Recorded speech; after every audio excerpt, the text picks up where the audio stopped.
Hello, welcome to legal awareness web series. एक बीमार व्यक्ति को बंगाल में पासपोर्ट डिनाई कर दिया। हाई कोर्ट की बेंच ने डिनाई कर दिया।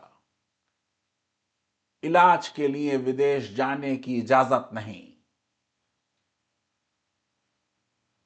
राइट टू हेल्थ आर्टिकल 21 का हिस्सा है।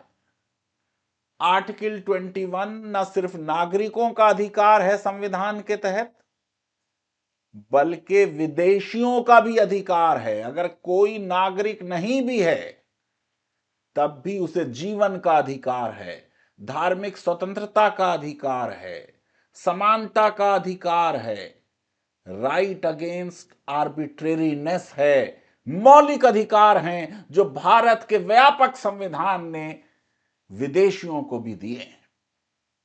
सुप्रीम कोर्ट के अपने जजमेंट और जूरिस्प्रूडेंस क्या रहा है कि इमरजेंसी में अगर कोई मरीज एक प्राइवेट अस्पताल भी लाया जाए तो प्राइवेट अस्पताल उसके इलाज को मना नहीं कर सकता।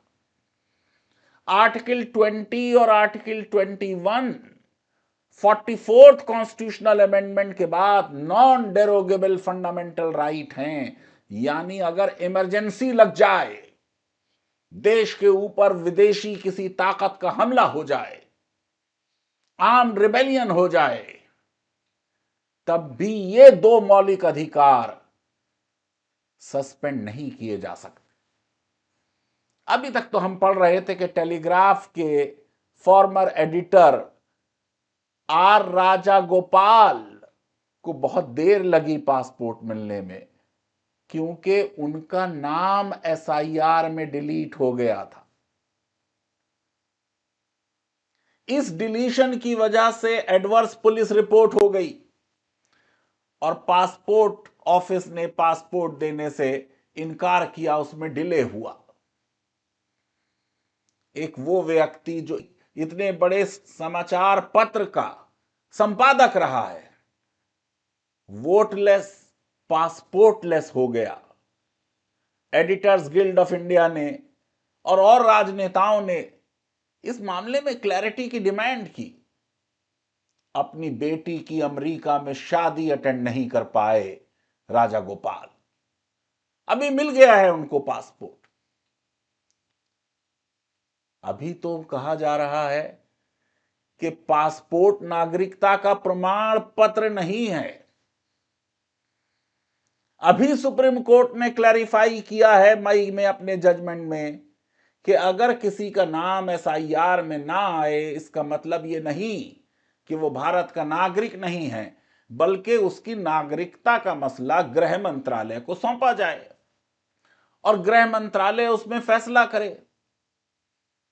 26 लाख लोग वेस्ट बंगाल में एसआईआर से बाहर हो गए। खुद हाई कोर्ट ने माना है कि जिस स्पीड से ये मैटर्स तय हो रहे हैं, 21 साल लगेंगे। सुप्रीम कोर्ट के एक बहुत बड़े जज, बहुत अच्छे जज ने एसआईआर की प्रोसीडिंग्स में एक ऐसा सेंटेंस बोला कि इस बार नहीं वोट दे पा रहे, अगली बार दे लें। संविधान की सर्वोच्चतम कोर्ट से अधिकारों के सिलसिले में इस तरह का बयान ह्यूमन राइट्स जूरिस्प्रूडेंस में स्ट्रेंज माना जाता है, क्योंकि एक मोमेंट के लिए भी कॉन्स्टिट्यूशनल कोर्ट मौलिक अधिकारों के हनन की इजाजत नहीं दे सकती। हैबियस कॉर्पस के मामले का तो उसूल है कि अगर 100-200 केस जज की टेबल पे हैं और एक हैबियस कॉर्पस की पिटीशन आ जाए, अगर वो 200वें नंबर पे भी है तो उसको पहले सुना जाएगा, क्योंकि किसी के जीवन का मामला और उसकी स्वतंत्रता का मामला कोर्ट के सामने है। इन सारे मामलात को लेके दिल में, मस्तिष्क में एक अध्यापक की हैसियत से, एक कानून के विद्यार्थी की हैसियत से, एक लॉ टीचर की हैसियत से यह विचार आता है कि लीगल सिस्टम का और लॉ बनाने का उद्देश्य क्या होता है। लॉ बनाने का उद्देश्य होता है कि मानवता के जो मामलात हैं, इंसानों की जो जिंदगी है, उसको आसान किया जाए। ब्लैक लेटर लॉ की स्ट्रिक्ट एडहेरेंस में अगर स्पिरिट ऑफ लॉ कहीं खो गई तो फिर इसका मतलब लॉ जो है वो सुपीरियर हो जाए और इंसान उससे कम हो जाए, यह रूल ऑफ लॉ की धारणा नहीं। हर रूल को बनाने का एक मकसद होता है। हम उस देश से आते हैं जहां हिंदू धर्म की परंपरा रही है। हिंदू धर्म में तो कंपैशन, हिंदू धर्म में व्यापकता किसी भी और धर्म के मुकाबले में, किसी भी और संस्कृति के मुकाबले में बहुत ज्यादा है। आप नास्तिक भी हो जाएं तब भी हिंदू धर्म आपको अपोस्टेट डिक्लेयर नहीं करता। संकीर्णता हिंदू धर्म की निशानी नहीं है। संकीर्णता से लॉ का इंटरप्रिटेशन कॉन्स्टिट्यूशनल कोर्ट्स नहीं करती, नीचे की अदालतें करती हैं। हमारा धर्म क्या है? हिंदू धर्म क्या है? इंसानों का सम्मान, जानवरों का सम्मान, इस हद तक के पूजा, जहरीले सांपों की पूजा, पेड़ पौधों की पूजा, अंतरिक्ष में घूमते हुए प्लैनेट्स की पूजा।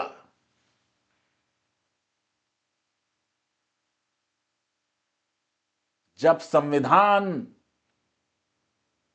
और संवैधानिक कोर्ट्स ब्लैक लेटर लॉ पर होती हैं तो एक गोपालन जैसे फैसले होते हैं, एडीएम जबलपुर जैसे फैसले होते हैं। सुप्रीम कोर्ट ने कहा था, नया नया संविधान था, एक कम्युनिस्ट लीडर को अरेस्ट कर लिया गया। आपको तो अरेस्ट किया गया है अंडर अ लॉ। हो गया पूरा प्रोसीजर एस्टेब्लिश बाय लॉ का टेस्ट। 28 साल बाद सुप्रीम कोर्ट को एहसास हुआ कि यह इंटरप्रिटेशन तो गलत था। सिर्फ लॉ होना काफी नहीं है, बल्कि वो लॉ जस्ट हो, रीजनेबल हो, फेयर हो, नॉन आर्बिट्रेरी हो। और अगर लॉ की यही सख्त व्याख्याएं की जा रही हैं तो सबसे ज्यादा तो इलेक्शन लॉ में सख्ती होती है। जो आज देश का इलेक्शन लॉ है, जिसमें राजनीतिक दलों का रजिस्ट्रेशन इस बुनियाद पे होता है कि वो कहें कि हमारी बिलीफ है in the 4 core principles, secularism, socialism, democracy, sovereignty, unity and integrity of India. कितने दल इन पैमानों पे फेल होंगे? कोई सोशलिज्म पे फेल होगा, कोई सेकुलरिज्म पे फेल होगा, कोई जनतंत्र पे फेल होगा। कितनी पॉलिटिकल पार्टीज हैं जो परिवार वालों की पार्टीज हैं? कितनी इंटरनल डेमोक्रेसी है हमारी पॉलिटिकल पार्टीज में? कितने हैं हम जो देश की यूनिटी और इंटीग्रिटी के लिए काम कर रहे हैं, या देश में विभाजन और भेदभाव फैला रहे हैं?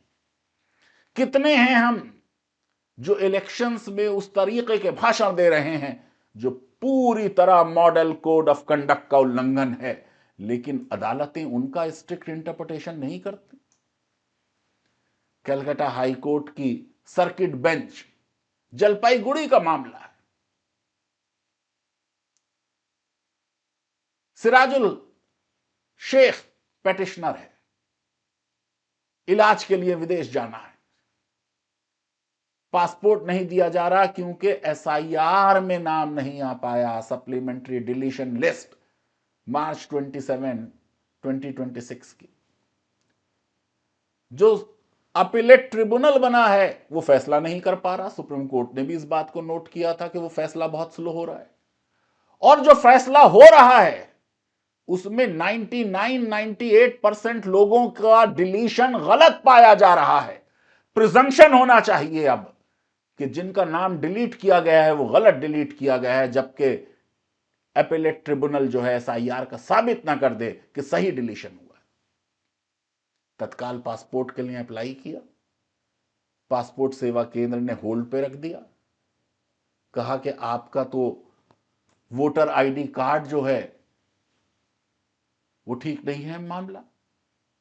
देखिए पासपोर्ट एक्ट को 1967 के, पासपोर्ट रूल्स को 1980 के, identity, address of date of birth साबित करनी है, वोटर आईडी नेसेसरली नहीं देना है। बात कही गई थी, अभी बताया गया था कि पासपोर्ट तो विदेशियों को भी मिल सकता है, वो एक प्रावधान है पासपोर्ट एक्ट में। अरे कम से कम उस प्रावधान का इस्तेमाल कर लें, जो हमारे नागरिक हैं, हमारे देश में पैदा हुए हैं, किसी वजह से, डिस्क्रिपेंसी से, लॉजिकल डिस्क्रिपेंसी से उनका नाम एसआईआर में नहीं आया, और अगर बीमार हैं, इलाज के लिए जाना है, तो उस प्रावधान का इस्तेमाल कर कर, जिसमें गैर नागरिकों को भी पासपोर्ट दिया जा सकता है, हम पासपोर्ट क्यों नहीं दे रहे? मुझे ताज्जुब हुआ कि एक संवैधानिक न्यायालय ने, कॉन्स्टिट्यूशनल कोर्ट ने कहा नहीं, हम ये नहीं कर सकते, पासपोर्ट मिलना अभी जरूरी नहीं है, नागरिकता साबित करो। क्या इन लोगों को नागरिकता साबित करने का नोटिस हुआ? क्या ये मैटर्स सुप्रीम कोर्ट के जजमेंट के हिसाब से गृह मंत्रालय को रेफर किए गए? कहां आ गए हम? किस मुकाम पे आ गए हैं? अगर ये कहा जाए कि अभी वोट नहीं दे सकते, बाद में वोट दे देना। अगर कहा जा रहा है 21 साल तक सिर्फ वेस्ट बंगाल में तय नहीं कर पाएगा एसआईआर एपेलेट ट्रिब्यूनल, कौन जीता है तेरी जुल्फ के सर होने तक? क्या अगले 4 चुनावों में भारत के नागरिकों को इलेक्शन कमीशन की गलती की वजह से, अगर उनका नाम नहीं आया किसी स्पेलिंग मिस्टेक की वजह से, मेरे अपने जान पहचान लोगों का मामला है, अगर उनके नाम से पहले प्रोफेसर आ गया तो अब उनको माना नहीं जा रहा कि आप एक्स है, नहीं, आपके नाम से पहले तो प्रोफेसर है, तो पहले प्रोफेसर हटाओ।